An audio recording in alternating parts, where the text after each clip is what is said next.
दोस्तों, आज जिस प्रसंग पे हम बात करेंगे उसका शीर्षक है the basilica of our lady of grace Sardhana. Hindi में कहे तो सरदाना का ऐतिहासिक चर्च या गिरजाघर। ये एक ऐसे गिरजाघर की कहानी है जिसे एक मुस्लिम महिला ने बनवाया था। दोस्तों, जब इस शीर्षक में ही ऐतिहासिक शब्द जुड़ा हुआ है, इसका मतलब साफ है कि इस गिरजाघर के साथ एक बहुत ही दिलचस्प इतिहास जुड़ा हुआ है। तो चलिए सबसे पहले हम उस इतिहास को जानें। दोस्तों, ये उस समय की बात है भारत की, जब सभी साम्राज्य, सभी सल्तनत या सभी रियासतें बहुत छोटे छोटे टुकड़ों में बंट गए थे। मुगल साम्राज्य भी एक छोटा सा जगह में सीमित रह गए थे और उस समय जितने भी राजा, महाराजा, शहंशाह हुआ करते थे भारत में, वे सब विदेशी सैन्यों को पर ही भरोसा किया करते थे। वहां से ही छोटे छोटे सैनिकों को टुकड़ी या बुलाया करते थे और वही उनको रक्षा प्रदान करते थे। ऐसा ही एक सैनिक टुकड़ी आया था विदेशों से, जिनका की कप्तान का नाम था वाल्टर रेनबोट शेब्रू। वो उस समय के जो मुगल शासक थे शाह आलम, उनके बहुत करीबी हो गए। और जैसे कि आप जानते हैं, उस समय जो भी बड़े बड़े लोग थे, राजा, महाराजा या बड़े रियासत वाले, उनका दिल बहलाने का एक ही जगह होया करता था, वो रहता था तवाफों का कोठा। तो ऐसा ही एक कोठा था खामिनजान का, जहां पे ये वाल्टर रेनबर्ट शेब्रू जाया करते थे। खामिनजान के साथ उनकी बहुत अच्छे ताल्लुकात हो गए। तो एक रात खामिनजान ने उनके पास नृत्य करने के लिए उनकी जो सबसे कीमती जो तवाइफ थी, जिनका नाम था फरजाना जेबुन्निसा, उनको पेश कर। उस समय फरजाना जेबुन्निसा का उम्र मात्र 14 वर्ष था। वाल्टर साहब और फरजाना जब एक दूसरे को देखे तो उनमें पहले ही नजर में प्रेम हो गया। फिर क्या था, वाल्टर रेनबर्ट शेब्रू का वहां आना जाना चलता रहा और एक रात ऐसा आया जो फरजाना वहां से छू मंतर हो गई वाल्टर जी के साथ। और वाल्टर साहब के साथ वे वहां से भाग के तो आ गई और मीरठ के कहीं आसपास आके दोनों ने शादी कर लिया या निकाह कर लिया या जो भी। फिर उन दोनों एक साथ रहने लगे। दोस्तों, कहते हैं कि वाल्टर जी बहुत ज्यादा चालाक चतुर नहीं थे। उनको युद्ध के बहुत ज्यादा ज्ञान नहीं था जो कैसे कूटनीतिक करते हैं, और जिसमें फरजाना बहुत माहिर थी। कहते हैं कि फरजाना उन्हें सिखाती थी कहां पे कैसा करना चाहिए, और जिसके चलते वो शाह आलम के बहुत करीबी हो गए। और इसके लिए शाह आलम इन पे बहुत ज्यादा भरोसा भी करने लगे। लेकिन अभी समय 10 साल भी नहीं बीते थे कि वाल्टर साहब की मृत्यु हो गई और उस समय फरजाना जो थी वो केवल 24 साल की थी। अब क्या था, फरजाना जो है वही शाह आलम के करीब हो गई और रियासत को पूरा संभालने लग गई। शाह आलम खुश होके उनको सरदाना के पूरे रियासत संभालने का जिम्मा दिया। फरजाना वहां की मल्लिका बन गई और अच्छे से राजपाट चलाने लग गई। इस समय उनका शाह आलम के साथ तो अच्छे ताल्लुकात थे ही थे, साथ ही साथ अंग्रेजों के साथ भी वो तालमेल मिला के चला। दोस्तों, 1781 के आसपास फरजाना जेबुन्निसा ने क्रिश्चियन धर्म को अपना लिया और उनका नाम हो गया जोआना नेबुल।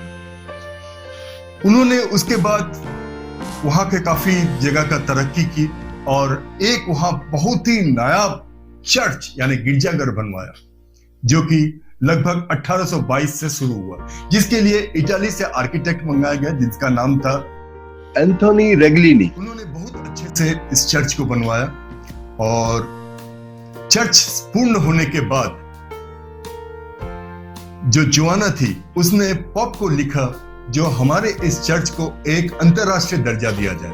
और उनकी किस्मत बहुत अच्छी थी जो 1834 आते आते इस चर्च को एक अंतरराष्ट्रीय स्तर का चर्च घोषित कर दिया गया और इसका नाम दे दिया गया माइनर बेसिलिका। बेसिलिका का मतलब होता है वो चर्च जिसका कुछ ऐतिहासिक इंपॉर्टेंस होता है। तो दोस्तों, अब अगली कड़ी में हम देखेंगे इस चर्च में कहां पर क्या है और ये क्यों सभी चर्चों से थोड़ा अलग है।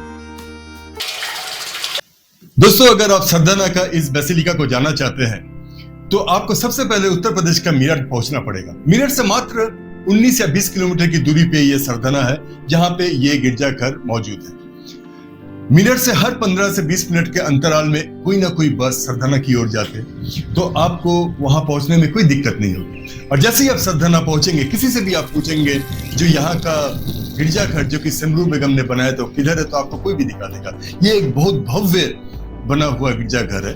और जैसे कि मैंने पहले ही बताया, इस गिरजाघर को एक इटालियन वास्तुकार एंथोनी रोगलिनी ने बनवाया था, जिसके चलते इसमें पाश्चात्य देश और हमारे भारतीय दोनों की कलाकृति इस गिरजाघर में दिखती है। इस गिरजाघर में 3 गुंबज है और 2 मीनार बने हुए हैं, जो कि और अंदर का जो भी स्ट्रक्चर है सब संगमरमर का बना हुआ है। जैसे ही आप इस गिरजाघर के अंदर गेट से प्रवेश करेंगे, आपको ईसाई धर्म के बहुत सारे संदेश पढ़ने को मिल जाएंगे और यीशु मसीह के जीवन के बहुत सारे वाक्य मूर्ति में बने हुए आपको चारों तरफ दिखेंगे, जैसे कि आप इस क्लिप्स में देख रहे हैं। ये एक भव्य गिरजाघर है जो कि दिखते ही बनता है। अंदर आप प्रवेश करेंगे तो आपको प्रार्थना स्थल के अलावा उसके साइड में जहां बेगम समरू को भी इंतकाल के बाद दफनाया गया था, वो टॉम भी आपको दिख जाएगा। और उसके सबसे ऊपर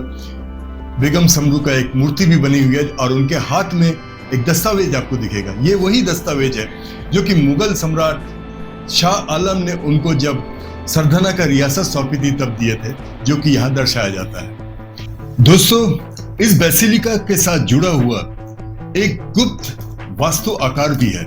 अगर हम इस बेसिलिका को ऊपर से देखें तो ईसाई धर्म के पवित्र क्रॉस का स्ट्रक्चर हमें स्पष्ट नजर आता है, जैसे कि आप अभी इस क्लिप में देख रहे हैं। आगे बेगम समरू के अलावा जितने भी महत्वपूर्ण व्यक्ति थे उस समय के, जो कि इस बेसिलिका से जुड़े हुए थे, उन सब के मकबरे या टॉम भी आपको इस बेसिलिका के अंदर दिख जाएंगे, जैसे कि आप कुछ चित्र में देख रहे हैं। हाँ तो दोस्तों, ये था कहानी सरदाना का बेसिलिका का, जो कि हमारे भारत का एक प्रमुख गिरजाघर है। आशा करता हूँ आपको ये प्रसंग अच्छा लगा होगा। अगर अच्छा लगा होगा तो एक लाइक तो बनता ही है, और अगर आपको ऐसे सब प्रसंगों पे रुचि है तो आप हमारे चैनल को जरूर सब्सक्राइब करें, क्योंकि हम ऐसे छोटे छोटे किस्से जहाँ पे आप घूम सकते हैं, जा सकते हैं, उस पर बनाते रहते हैं। तो आज के लिए बस इतना ही। आशा करता हूँ आपको अच्छा लगा। नमस्कार।